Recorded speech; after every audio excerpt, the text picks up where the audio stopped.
বান্দারা এ সকল হাফেজে কুরআন গুলো কিয়ামতের দিন আল্লাহ রাব্বুল আলামিন তাদেরকে অফার দিবেন, তোমরা শাফায়াত করো। এমন 10 জনের জন্য শাফায়াত করবে, ওই 10 জনের জাহান্নাম ওয়াজিব হয়ে গেছিল এমন ব্যক্তির জন্য শাফায়াত করে করে তাদেরকে জান্নাত দিয়ে দিবে।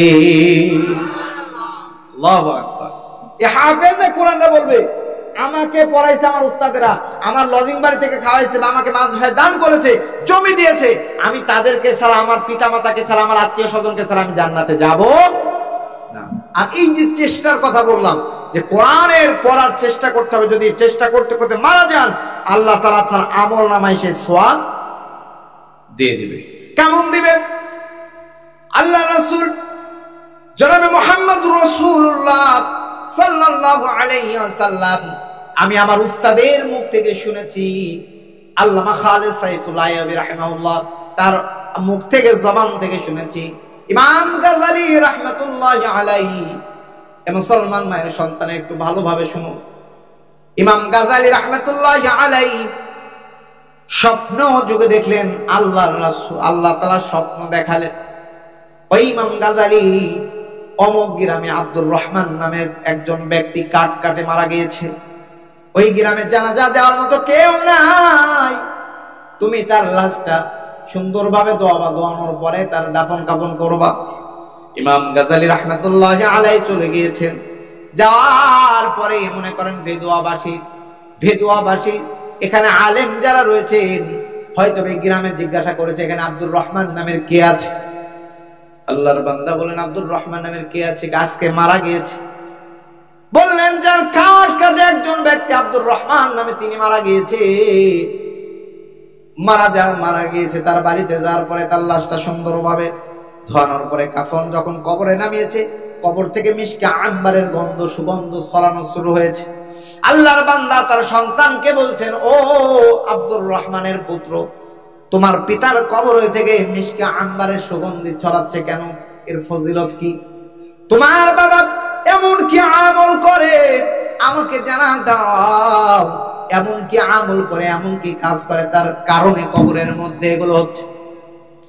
আব্দুর রহমানের ছেলে বললেন, ওগো আল্লাহর বান্দা, কি আপনাকে আমি চিনি না, এমন কোন আমলের কথা আমি জানি না, এমন কোন আমলের কথা আমি জানি না, হয়তো বা আমার মা জানতে পারে।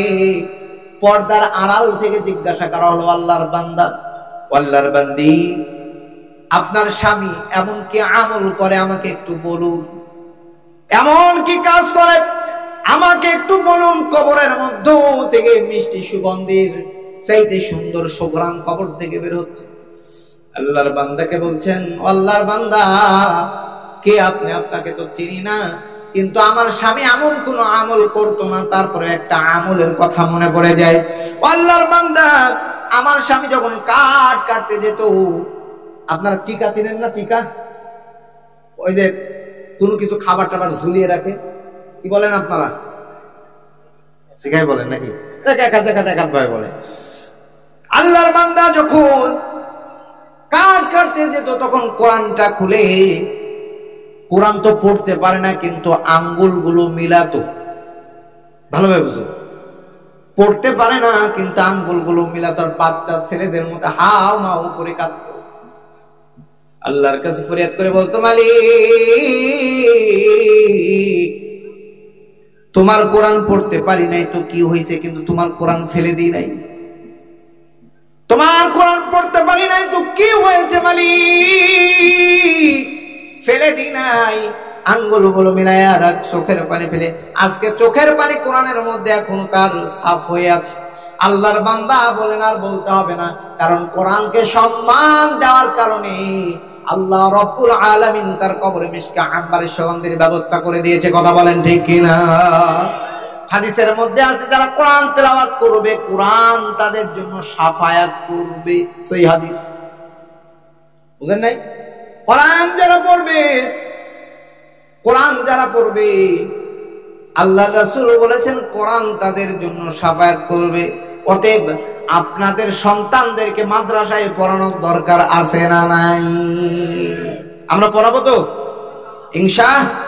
আর আমরা যারা পড়তে পারি না, তারা চেষ্টা করব ইনশাআল্লাহ। আল্লাহ। আল্লাহ সকলকে কবুল করুক, সকলে বলেন আমিন।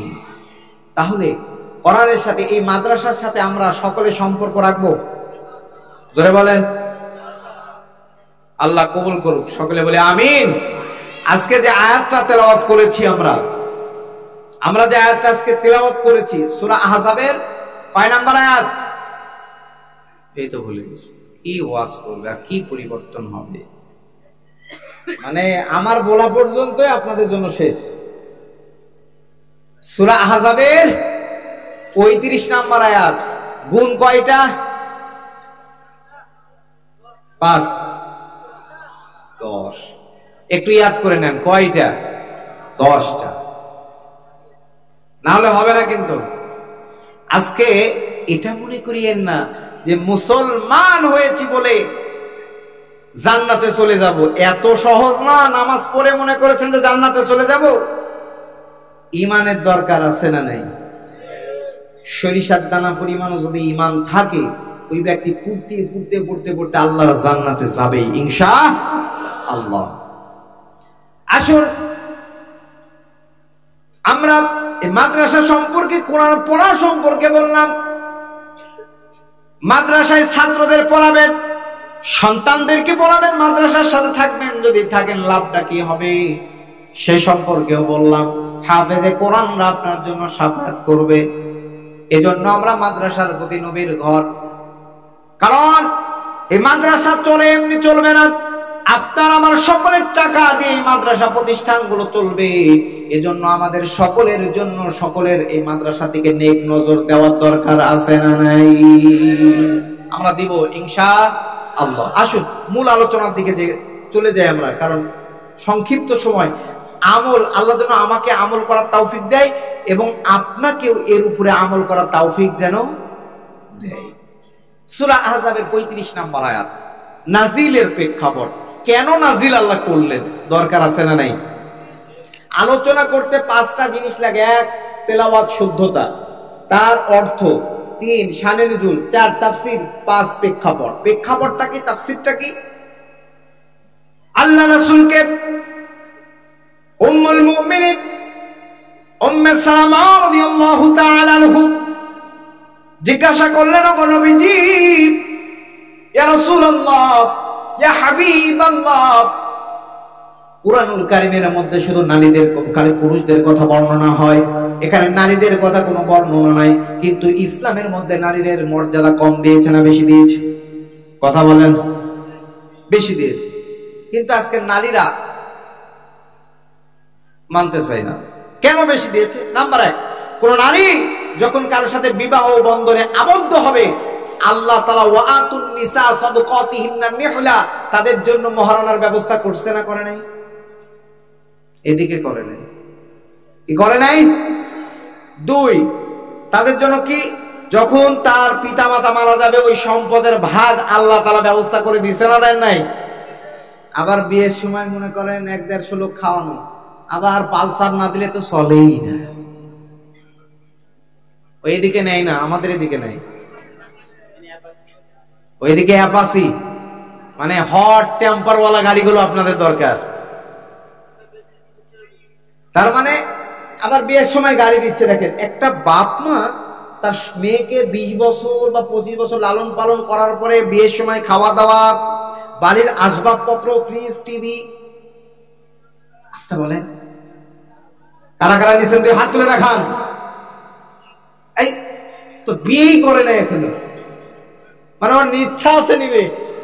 যাই হোক, অনেক পরিবার আছে পিতা মাতার উপর জুলুম করে যৌতুক নেয়। কথা বলেন ঠিক কিনা? এই যৌতুক কোন মুসলমানের প্রথা হতে পারে? যৌতুক যারা নাই, আর তারা মানে কি আর বলবো, ওদের ফোটা থাল নিয়ে ওই ভেদুয়া বাজার অথবা বর্ধমানে ভিক্ষা করা দরকার। কথা বলেন, কথা বলেন। যারা বিবাহ করো নাই, তোমরা কি যৌতুক নিবা না নিবা না? তাদের পিতামাতাকে বলছি, আপনারা একটু নরম হবেন, যৌতুক নেবেন না। এই কয় লাখ দিবে? 1 লাখ কয়দিন চলবে না হয়? 1 বছর নয় 6 মাস, তারপর শেষ। যাই হোক, আমরা মূল যেটা বুঝাতে চাচ্ছি, ইসলাম নারীকে ইজ্জত সম্মান সবচাইতে। উম্মুল মুমিনিন উম্মে সালামা বললেন, ও নবীজি, কুরআনুল কারীমের মধ্যে মধ্যে আল্লাহ রাব্বুল আলামিন কি শুধু পুরুষদের কথা বলেছে নাকি? উম্মুল মুমিনিন উম্মে সালামা ঘরের মধ্যে চুলগুলো আঁচড়াচ্ছিল সুন্দরভাবে। ওই সময় মেম্বারে আল্লাহ রাসূল বলেন, ইয়া আইয়ুহান নাস, ইয়া আইয়ুহান নাস। এখানে কি শুধু মুসলমানদেরকে ইঙ্গিত করছে না, সকল পৃথিবীর আমার হিন্দু ভাইরা, মুসলমান ভাইরা, বৌদ্ধ, খ্রিস্টান, যত ধর্মের ভাইরা আছে সকল নারীদেরকে ডেকে, সকল মানুষদেরকে ডেকে আল্লাহ রাসূল জবান দিয়ে বের, আল্লাহর জবান দিয়ে বের করে, আল্লাহর রাসূলের জবান দিয়ে বের করে দিলে বলেন, ইয়া আইয়ুহান নাস। আল্লাহ রাসূল বলেন, হে মানুষেরা, ইয়াকুলু ইন্নাল্লাহ, ইয়াকুলু ইন্নাল্লাহ, আল্লাহ তাআলা নিশ্চয় আল্লাহ বললেন, ইন্নাল মুসলিমিনা ওয়াল মুসলিমাত, অবশ্যই আত্মসমর্পণকারী পুরুষ, আত্মসমর্পণকারী নারী। এবং আত্মসমর্পণকারী পুরুষ মানে আত্মসমর্পণকারী বলতে কি বুঝায়? এই কথা বলিয়েন না, আমার কথা কি বোঝা যাচ্ছে না? আমার কথা কি বুঝতে পারছেন না? আলোচনা চলবে না, শেষ করে দেব। আত্মসমর্পণ করা, মনে করেন আপনাদের পুলিশ এসে যদি পিস্তলটা পিছনের দিক ঠেকায়, আপনি কি করবেন? তখন আপনি কি করলেন? আমি স্যালেন্ডার, আমি আত্মসমর্পণ করলাম।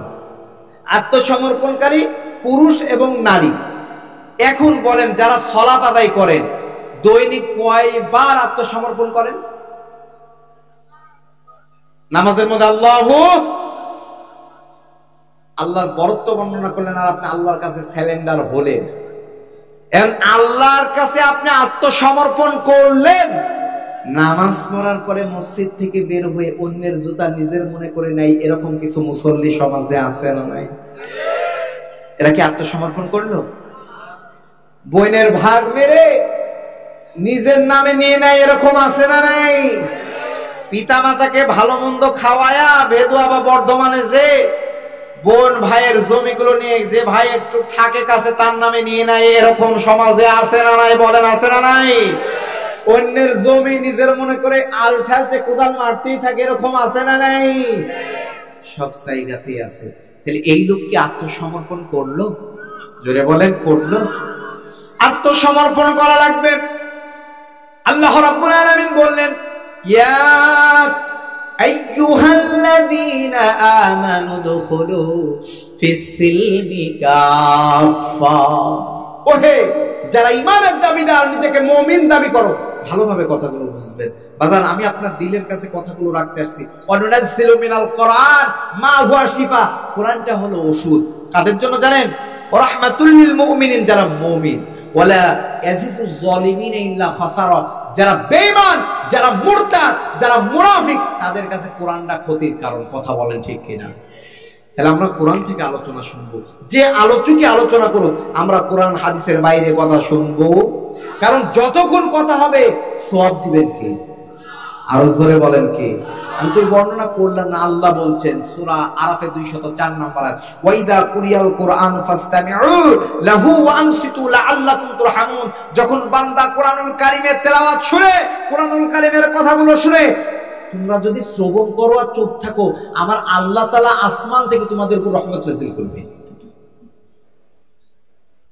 সুবহানাল্লাহ বলে।